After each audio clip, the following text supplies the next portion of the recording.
There's a lot of anglers that resist using bait casting reels, but learning how to fish with this type of equipment will really make you a more efficient angler out in the water. Casting gear allows you to fish larger baits, heavier line, while maintaining superior control over your casting accuracy and the fish.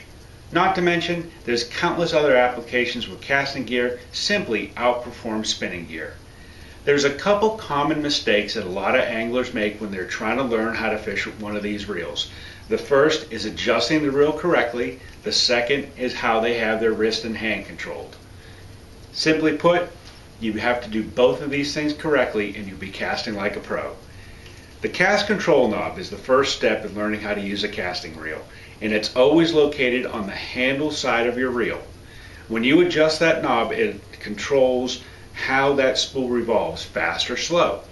I like to set my cast control knob just tight enough so that the lure slowly falls without overriding or backlashing my spool.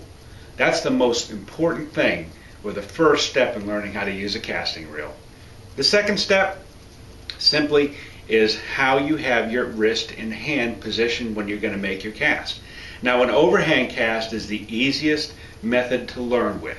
It may not be the best method, but it's the easiest to learn. So what I want to do is not have my hand in the upright position where the reel is straight up and down.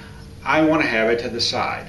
And what this does, this simple little thing does, is allow me to have much more mobility in my wrist. The rod is basically going to do all the work when you're making a cast. You don't want to use a lot of movement when you're trying to cast one of these reels because the spool is a revolving free spool. So turning my wrist to the side gives me a lot more mobility in my wrist to make the proper cast. Remember, let the rod do all the work. So with a few simple little things, a couple of adjustments in your technique and setting the reel up correctly, you'll be casting like a pro in no time. So get that bait casting reel out of the closet, dust it off, get out there and practice. I'm Mike DelVisco. I'll see you on the water. And for more bass fishing info, log on to finsandtails.com or like them on Facebook. Fins and Tails, your hotspot for bass fishing stories, videos, people, places, events, how-tos, product reviews, and so much more.